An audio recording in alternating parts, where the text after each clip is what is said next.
Good morning. Welcome to Gimpy's History Corner. I'm called Gimpy by my two grandsons, two redheads, Alice and Archie. There's an older picture, obviously.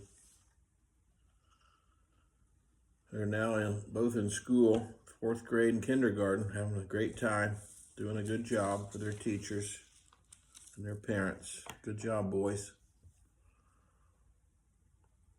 Okay, this is video number 102, starting a series on capitalism, the good and bad things about capitalism.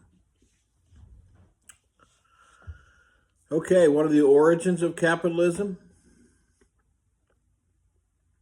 Well, let's start in medieval Europe. Crusades were going on, and the kings and queens of Europe wanted to send armies to the Middle East to take back Jerusalem from the Muslims, and they didn't have money to do it. And the Catholic Church did not think borrowing money or lending money was a Christian thing to do, so they went to non-Christians to get money to do that, and that was the Jews, the Hebrews, and that was called usury, U-S-U-R-Y, lending money with interest. It's not allowed by the medieval church, so it was done by the Jews outside of church control.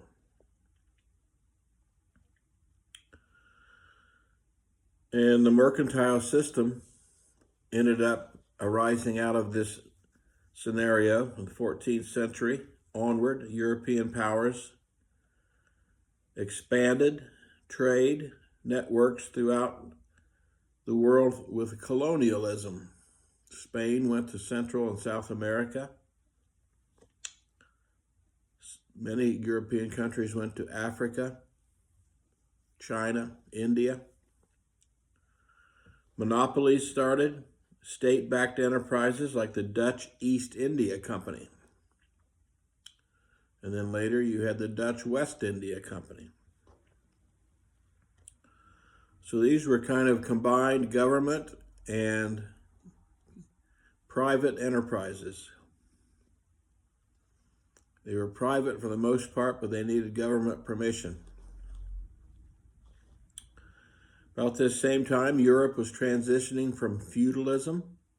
If you remember your social studies classes back in the day about lords and estates and serfs, that whole system operated for hundreds of years, and that started to decline when the serfs realized they could move to the city, open a shop, and do pretty well selling shoe repair or bakeries. Decline of feudal structure and the rise of urban markets laid groundwork for private ownership and wage labor. So under the feudal system, the lord controlled the land. The serfs worked for the lord, and the lord raised the armies to defend the land against invaders for the king. So it was the power of the few, and once the serfs left these feudal estates and went to the city to open shops, that's where the private industry started under capitalism. It also continued some social stratification. The divide between capital owners and wage laborers became stark, fueling debates over exploitation and inequality. So you went from having serfs who had no rights at all, had to do what the Lord told them to do, to wage earners who had some freedom, but they didn't make a lot of money. still the owner of the company was the one making all the money. And he kept wages low so he would make more money. And that brought up the always tension between owner and wage earner. Then in the 20th century, you had Keynesian. John Maynard Keynes started the Keynesian capitalism, where the Great Depression, economic collapse led to Keynesian economics, advocating for government intervention to stabilize markets and reduce unemployment. It led to the New Deal policies in the Great Depression in the 1930s under FDR. Post-World War II, you had mixed economies, which is what we have today, blending capitalist production with social safety nets like Social Security and public health care, which is what Congress is arguing about now. Republicans don't want to continue with Obamacare, which is health care for the very poor. Republicans historically would prefer not to have to deal with the poor. That's the bottom line. Even though many of their own constituents are poor and could use Obamacare, they don't care about that. All they care about is free markets, keep the businesses going, the rich people going, and poor people will just have to go out and get jobs, pay for their own health care. Okay, global and financial capitalism, 1980s to today. Deregulation. This is with Reagan. Privatization, globalization, reshaped capitalism. Free trade agreements, multinational corporations became dominant. Digital capitalism, rise of tech giants and data-driven economies. New forms of value creation and labor dynamics. So Reagan Republicans brought in the deregulation, privatization mode.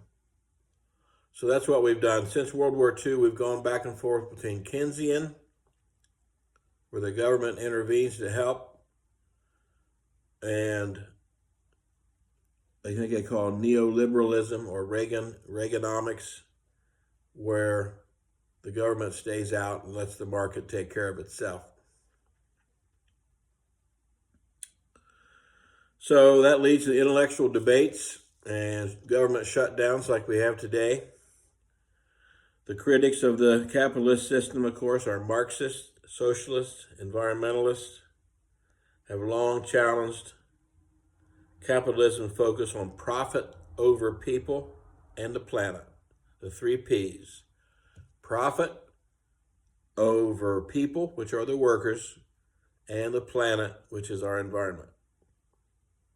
So Republicans all believe in the profit. Democrats want to help the people and the planet. That's the basis of our democratic government's debates, probably since World War II at least, probably before that. Profit is all Republican. People and planet are all Democrats. So Keynesian capitalism focuses on the people. Reaganomics focuses on profit. So that's been the debate with capitalism, probably from the beginning, but especially since World War II. The defenders of capitalism argue that capitalism drives innovation, efficiency, and individual freedom. Well, that's true. You see, when, like I was just reading an article on Kroger's, is closing 60 stores nationwide. And they stated that it's to become more efficient.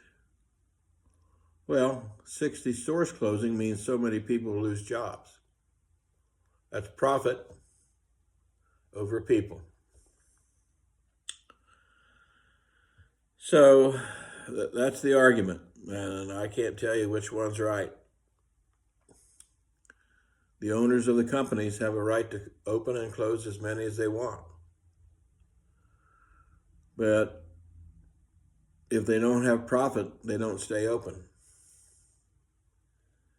So you can't just keep things open to give people jobs. Has to be a happy medium in there somewhere between keep staying open and being efficient. I don't know. So that's what we'll continue to explore. The next video will look at historical crises. When has capitalism gone bad? And what did we do about it? Okay, thank you. Have a great day.